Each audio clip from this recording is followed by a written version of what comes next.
उस साढ़े कानूनी तौर के उपर भी समाजिक तौर के उपर भी असीं उनकी हैल्प करिए, असीं उन्होंने लोगों की ज़्यादा तो ज़्यादा उन्हें फैसिलिटीज़ मुहैया कराइए जितों तक साड़ी कोशिश बने।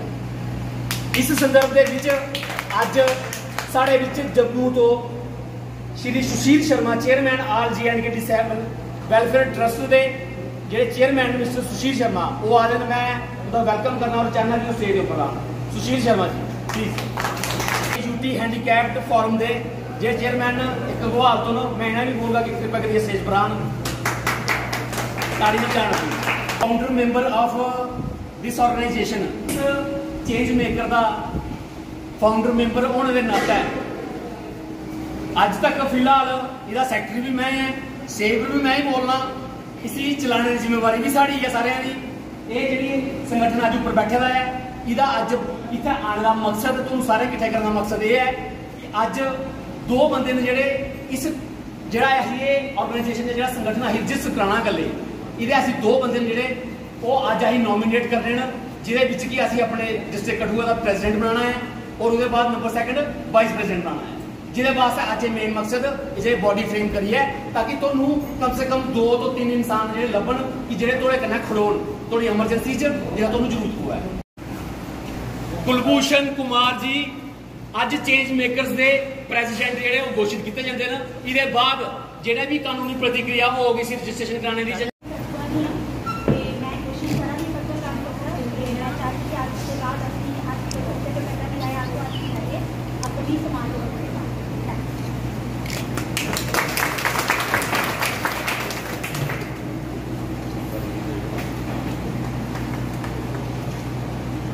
बहुत बहुत मुबारक।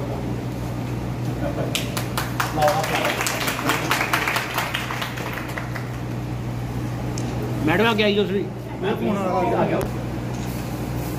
तो लिया ध्यान रखना, तालियां बजाए उनके वास्ते भी।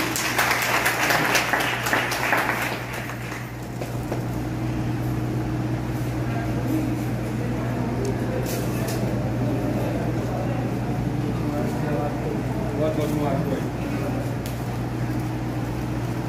अपनी कठुआ दी हाँ नगरी दी मैं भी बेसिकली तो मैं चाहगी कि अज मैं डोगरी च गल करा ताकि आई सारे सुनने ने खंड मिट्ठे लोग डोगरे। तो पहले तो मैं बहुत शुक्रगुजार हाँ कि कठुआ च भी ये इनिशिएटिव लैने का सोचा चेंज मेकरस आए।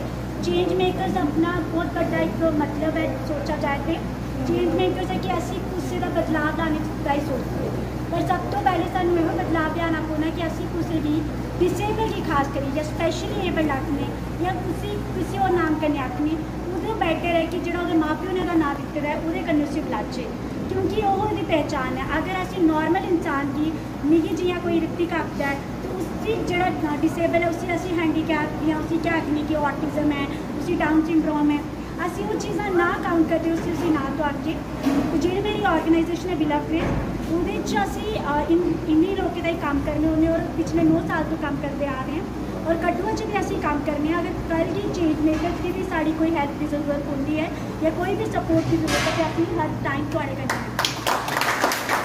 सारे मुबारक है कि चेंज मेकर एक यूनिट जो स्टार्ट होया डिसेबिलिटी वास्ते होंदा क्या है कि हर ऑर्गेनाइजेशन का एक मकसद होता है, जिमें का मकसद है कि जोड़े सारे है कि हर उस बंदे तक पहुँचना जोड़ा कि जिसकी जरूरत है। लेकिन देखो तो जिन्ने भी सिविल लोग होंगे ना वो हमेशा लाइन च सार तो पिछे खड़ोते होते। असें भी स्टार्ट किया अज तो 22 साल पहले जम्मू तो कल्ले चले गए तो हूँ अस चाहते कि जियां ने इनिशिएटिव लिया इसी इस ऑर्गेनाइजेशन की कोई चीज़ की भी जरूरत पाओ, किसी मदद की जरूरत पाओ, कोई गाइडलाइन चाहिए है नहीं, जो साढ़े को नॉलेज होगा अस शेयर करके और जिन्नियां मैक्सीमम चीज़ा जियां हम काफ़ी लॉ चेंज हुए हैं। RPD एक्ट 2016 लागू हुई है, पहले 7 डिसेबिलिटियां मुक्की हुई हैं। इं नैशनल ट्रस्ट एक्ट है पिछले 22 साल तो इतने है 307 कंपनी वो भी वापस आया, वो भी कोई 12-13 स्कीमां ने बड़े फायदे ने वो जोड़े ने वो अस इंदे थ्रू इंप्लीमेंट करा के, क्योंकि एडमिनिस्ट्रेशन भी लोग ऐसे बैठते हैं जिन्हें यह नहीं पता, वो भी आनी है सानू पुछते भी दसो यार ये चीज़ है। तो अस चाहते कि वो जिन्ने भी लोग हैं इन्हें तुहानूं जिन्नी भी जरूरत हो मैं तुहानूं आज एक सवाल पूछना चाहां सारे हत्थ खड़े करिए दस्सो कि UDID कार्ड कुन्ने बनाया है कि ये पता लगे कि कितने लोग ने डिसेबल पूरे इंडिया च। तुहानूं जानी है थोड़ी जी हैरानगी लगनी है कि सन 2010-11 जो सेंसस होया उहदे विच तुहां पहले बारी गिणिया गया मतलब हिंदुस्तान की आज़ाद होते 64 साल हुई है उसले 64 सालों के अं मंदिर किन्ने मस्जिद किन्नियां गुरुद्वारे चर्च जातियां पिंड डंगर वो भी गिन लेकिन डिसेबल नहीं गिन उन्हें रहन दिता। वो जो 2010-11 का सेंसस है वो जी फिगर आई वो आई 2.67 2.67%। अगर तुम 2010-11 का UN का डाटा देखो तो आधा 15% of the total population of the world is disabled. अगर पूरे वर्ल्ड 15% ने तो हिंदुस्तान की 2.67% कितने हैं इसका मतलब जो वो सेंसस होया वो लगाया कि नहीं अपना ना तो हाँ इधर रहन दिया किसी वो दिया करके घर घर दिए भी भरिए दिओ बिजली का बिल दिओ पानी का बिल दिओ ये दिओ वो दिओ वो एक साढ़ा कालम भी है भाई डिसेबल परसन है जो वो अपना परसेंटेज लिखा है सर्टिफिकेट करने ला। अगर तुम लोगों का फार्म आता कोई तुम्हारे कोल राशन कार्ड का मतलब कोई राशन कार्ड नहीं होने भरिए दिओ तुम अपना डिसेबिलिटी सर्टिफिकेट करना जरूर लाना। और भाई बिल बुल लाओ नहीं लाओ कोई टेंशन नहीं कोई रोक नहीं सकता उनका सर्टिफिकेट लगे दा करना राशन कार्ड की कोई रोक नहीं सकता इस कोल नहीं ठीक है। राशन कार्ड आधार कार्ड तो अपना बैंक कापी जो भी है गैस का कनैक्शन जो भी लिखे हो दो सारा कुछ अपना सर्टिफिकेट जरूर लाना करना। बाकी मैं चेंज मेकर जी आई संस्था बनी है अज असें बड़ी खुशी है कि एक स्टेक होल्डर साढ़े कन्नै होर बधी गया जोड़ा कि तुसें लोगों की सेवा करो। सेवा का मतलब ये कि तुसें कोई तकलीफ या कोई गर्ज बनी जाती है कोई मुसीबत आई जाती है कि ये चेंज मेकर वाले बैठे ने मैं इन्हीं रिक्वेस्ट करूँगा एक ग्रुप बनाई लो जिसमें सारे अपने जोड़े जुड़ते हैं उनका नंबर ले लो कोई भी प्रॉब्लम आती है सामने हो सकती तो उसी सॉल्व करने की कोशिश करो। हाँ अगर जितना नहीं कोई सिरा चढ़ता कम कि अस बैठने सड़क घंटे खड़काओ तो घंटे डी इतना पुजी जन्ने वो भी कोई गल नहीं है। अगर DC कठुए घेरना डिप कामगी घेरना कमीशन सैकटरी घेरना कोई चीफ सैकटरी घेरना तो अस बैठने इतने ऐसी कोई गल नहीं ठीक है। बाकी कम जोड़े कि तुसें आपे भी जागृत रौना चाहिए कि फलानी स्कीम जी मैं तुझे राशन कार्ड नहीं दसी शर्मा साहब ने UDID ने दसिया ये जरूरी है अपने डॉक्यूमेंट जरूर तैयार रखो। बाकी इन्हें सारी मुबारक नहीं बल्कि तुम भी मुबारक नहीं थोड़े जो लोग बेहिए काम करने वो ये है UDID कार्ड कन्नै केह् होना कि सर्टिफिकेट तुसें जिन्ने मर्जी बनाए देने भाएं ये चीज़ जी ऑनलाइन है ऑनलाइन जो तुम चढ़िए थोड़ी ऑटोमैटिकली गिनती होई गई तुस किन्ने मतलब किन्ना UDID कार्ड किन्ने सारे डिसेबल लोग हैं और अगर असें डाटा इंदा डाउनलोड करना अस मिनटें ही करी सकते हैं कुल डिसेबल्ड परसन है किन्ने परसेंट हैंडीकैप्ड है कुत्थे आओ तो उसी केह् फैसिलिटी चाहिए है केह् नहीं है केह् जरूरतां नोहाड़ियां गौरमेंट की पॉलिसी जी है जां कोई अपना बजट फ्रेम करना जां कोई चीज़ फ्रेम करनी है ओह्दे च उ'नेंगी आसानी होंदी है।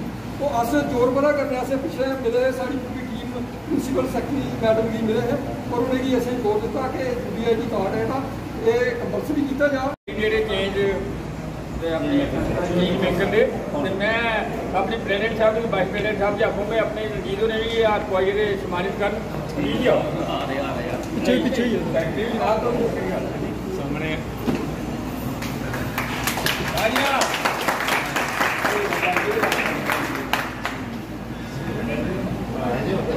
लोगों मुबारक जी आ यार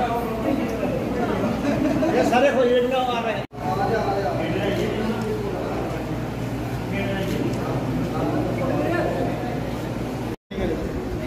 ਤੁਸੀਂ ਸਾਰਿਆਂ ਆਪਣਾ ਕੀਮਤੀ ਵਕਤ ਕੱਢਿਆ ਤੇ ਅੱਜ ਦਾ ਇਹ ਜਿਹੜਾ ਫੰਕਸ਼ਨ ਹੈ ਅਟੈਂਡ ਕੀਤਾ।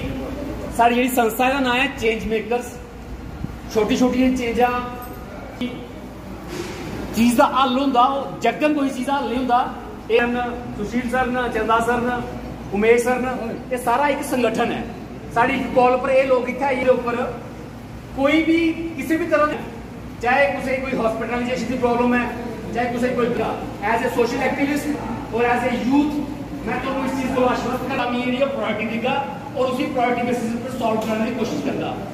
असी कोई साड़ी तादाद ज़्यादा तो है नहीं है अगर साड़ी तादाद ज़्यादा है तो सानू वो उस चेंज मेकर की एसोसिएशन थ्रू करना है। इसके बाद मैं सुजाता बिलव्ड ग्रेस फाउंडेशन की प्रेसिडेंट हूँ कठुआ डिस्ट्रिक्ट से। हम आज यहाँ पर इकट्ठे हुए हैं क्योंकि यहाँ पर एक चेंज मेकर ऑर्गेनाइजेशन जो है उसका संगठन हुआ है। छोटी छोटी दिक्कतें जो हैं वो डेली आप देखते हो कि ये लोग डिसेबल पर्सन्स जो हैं ये फेस करते हैं। तो हमारा मेन मोटिव है इस संगठन का कि हम लोगों को एक तो अवेयरनेस चलाएं कि किस तरह से हम कहाँ पे अप्रोच कर सकते हैं अपनी छोटी छोटी चीज़ों के लिए। दूसरा हमारा मेन मोटिव है कि लोगों की काउंसलिंग करना। लोगों की काउंसलिंग इसलिए ज़रूरी है क्योंकि कुछ लोग ऐसे हैं जिन्हें पता है कि सरकार बहुत ही स्कीम्स चला रही है पर लोग घर से ही बाहर नहीं निकलते। क्यों? क्योंकि एक सोशल स्टिग्मा भी है, लोग किस तरह से रिस्पॉन्ड करेंगे, कैसे बोलेंगे। और सबसे ज़रूरी जो मेन चीज़ है वो ये लोगों के साथ हमारा इंटरेक्शन करना बहुत ज़रूरी है कि किस तरह से हम इन लोगों को आगे लेकर आएँ, क्योंकि बहुत ही छोटी छोटी चीज़ें ऐसी हैं जो हम डेली बेसिस पर हम लोग भी फेस करते हैं। तो अब इन लोगों के लिए हमें आगे आना है सो दैट हम एक जो चेंज है वो अपनी लोकेलिटी में क्रिएट करें। Thank you. मदन गोपाल शर्मा, मैं डिसेबल पर्सन है। मेरा 3-4 साल होए एक्सीडेंट होए थे। मैं सारे मीडिया का पहले सारे को शुक्रिया अदा करना कि जिन्हें मिगी एक मौका दिता थे बोलने वास्ते। जड़ियाँ साड़ियाँ प्रॉब्लम ने उस मैं इस मीडिया के तहत DC साहब हो रही, गवर्नर साहब हो रही, जिन्नी भी जम्मू कश्मीर की एडमिनिस्ट्रेशन है, मैं दसना चाहना कि एक डिसेबल बंदा जोड़ा उदी के मुश्किल होंदियां ने, के उदियां त्रुटियां होंदियां ने, के वो बेचारा करी सकदा या नहीं कर सकदा। सारे कोलों पहले मैं ये चीज़ दसना चाहना कि एक शब्द ही जोड़ा विकलांग शब्द है, एक चुभने वाला शब्द है जोड़ा बंदे की बड़ा चुभदा, लेकिन उस कुदरत की मार ने सानू विकलांग किया। चलो असीं कुदरत का भी एक शुक्रिया अदा करने हैं कि भगवान कोहे की विकलांग नहीं करिया, कि हे परमात्मा कोहे की ऐसी स्थिति के विच नहीं ले आया कि उसी विकलांग का शब्द लगे।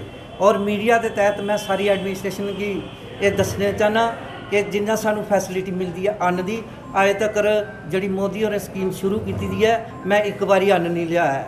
एक बारी क्योंकि मैं जा ही नहीं सकता, मेरे बच्चे नहीं, मेरी मैडम नहीं जा सकती, वो बड़ा उतो दूर पौंदा है। ये भी मैं दसना चाहना DC साहब हो रही चाहे पूरी एडमिनिस्ट्रेशन की कि एक फैसिलिटी दी जाए कि वो घर घर के एक बंदा जोड़ा अन्न दे आए। जोड़ा डिसेबल है बिल्कुल 100% है, वो कि'यां जाएगा बेचारा अन्न उतो लैना, अपनी फैमिली की कि'यां गुजारा करेगा।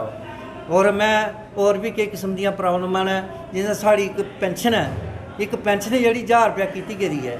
उस 1000 कन्नै साढ़े घर 5 फैमिली मैंबर ने, 5 फैमिली मैंबरें की कि'यां ही मतलब रिक्त पूर्ति कर सकते हैं। मैं एडमिनिस्ट्रेशन की हथ जोड़िए ये नमस्कार दसना चाहना कि वो साड़ी जी पेंशन है ये बढ़ाई जाए, और जड़ा विकलांगें की सेवा जी है उनकी भी आहुति बिच पोए। मैं सारी एडमिनिस्ट्रेशन का एक धन्यवाद करना, मीडिया का धन्यवाद करना कि जिन्हें मिगी इस बोलने का मौका दिता। बहुत बहुत थैंक यू, बहुत बहुत धन्यवाद। जय भारत, जय हिंद। चलो महाराज देखते हैं, अगर बदलाव आएगा तो देखते हैं, अगर नहीं आएगा तो फिर हमें ही कोई एफर्ट्स करने पड़ेगी, हमें ही कोई मतलब कोशिश करनी पड़ेगी। करेंगे तो ठीक है। कमेटी का क्या है, कमेटी तो बन जाएगी, लेकिन कमेटी अगर वर्किंग करेगी तो उसको हम कमेटी मानेंगे। अगर वो कमेटी वर्किंग ही नहीं करेगी तो वो कमेटी तो जीरो है। तो इसी के तहत अगर कमेटी हमारा साथ देती है तो इसी के तहत हम चाहते हैं कि कमेटी के द्वारा हमारे कुछ काम जो है हम नहीं कर सकते वो करने चाहिए कमेटी ने भी। और कमेटी का अगर वो काम करती है तो हम उसका शुक्रिया अदा करते हैं। हम एडमिनिस्ट्रेशन का भी शुक्रिया अदा करते हैं, हम मीडिया पर वालों का भी शुक्रिया अदा करते हैं। बार बार मैं यही कहता हूँ कि हमारी विकलांगों की सुनो, भगवान आपकी सुनेगा। जय भारत, जय। जो कमेटी बनी है चलो देखते हैं, अगर वो अच्छा काम करेगी तो उसके लिए हम आगे उनको लिए सपोर्ट करेंगे।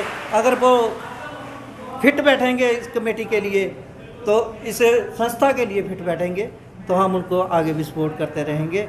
इसी के तहत मैं आपका भी शुक्रिया अदा करता हूँ। दिनांक 17 जुलाई 2022 आज की डेट में कठुआ में डिसेबल और हैंडीकैप दिव्यांग लोगों के लिए एक संगठन का आगाज़ किया गया है जिसका नाम है चेंज मेकर्स। तो being a founder member of that organization, उस संगठन का फाउंडर मेंबर होने के नाते आज सभी लोगों के फैसले से सर्वसहमति से प्रेसिडेंट मिस्टर कुलभूषण कुमार जी को चुना गया है और vice president mister Naresh Kumar ji को चुना गया है। और इसी के साथ साथ जम्मू से 4 से 5 लोगों की टीम आई थी जो कि डिफरेंट जगहों में आज की डेट में जम्मू में डिसेबल्ड लोगों की जो ऑर्गेनाइजेशन है उनको रन कर रहे हैं। तो पूरे समाज को ये मैसेज है कि चेंज मेकर्स डिसेबल्ड लोगों के लिए, दिव्यांग लोगों के लिए काम करेगा। आज से लेके आज के बाद किसी को भी डिस्ट्रिक्ट कठुआ में हम अलग अलग जगहों पे जाकर, जैसे कि हमारी 5 तहसील्स और हैं, वहाँ पे जाके भी चेंज मेकर्स के यूनिट्स बनाएंगे ताकि हम इन लोगों को जो कि स्पेशल एबिलिटी के साथ पैदा हुए होते हैं, बाई एक्सीडेंटली उनका कोई डिसेबिलिटी हुई होती है, तो उनको सर्विसेज प्रोवाइड करने में, उनके जो ग्रीवेंसेज हैं उनको रिड्रेस करने में कहीं ना कहीं हम हेल्प करेंगे। जय हिंद, जय भारत। देखिए, मुद्दों की बात की जाए तो जैसे ऑर्थोटिक अप्लायंसेस हैं, अलग अलग तरह की सर्विसेज हैं जो कि सेंट्रल गवर्नमेंट्स के द्वारा दी जाती हैं और जो कहीं ना कहीं किन्हीं विशेष पार्टियों के अधिकारों के तहत इन लोगों तक नहीं पहुंचती, क्योंकि वो कहती कि जिसकी डफली उसी का राग। तो ऐसा नहीं होना चाहिए। तो आज की डेट में अगर दिव्यांग कोई है तो वो समस्त समाज के लिए दिव्यांग है। वो पर्टिकुलर किसी एक कम्युनिटी का, किसी एक जात का, किसी एक धर्म का नहीं है। वो दिव्यांग सबके लिए दिव्यांग है। तो मैं इसी तर्ज पे अपने जो प्रेसिडेंट हैं उनके सामने भी आग्रह करूंगा, उनको भी ये बोलूँगा कि जो भी गाइडलाइंस फिक्स होंगी कि सभी को समानता की नज़र से देखा जाए और सभी को दिव्यांग की नज़रों से ही देखा जाए और उनके प्रति अपनी सर्विसेज को रेंडर किया जाए, उनके ग्रीवेंस को रिड्रेस किया जाए। जय हिंद, जय भारत।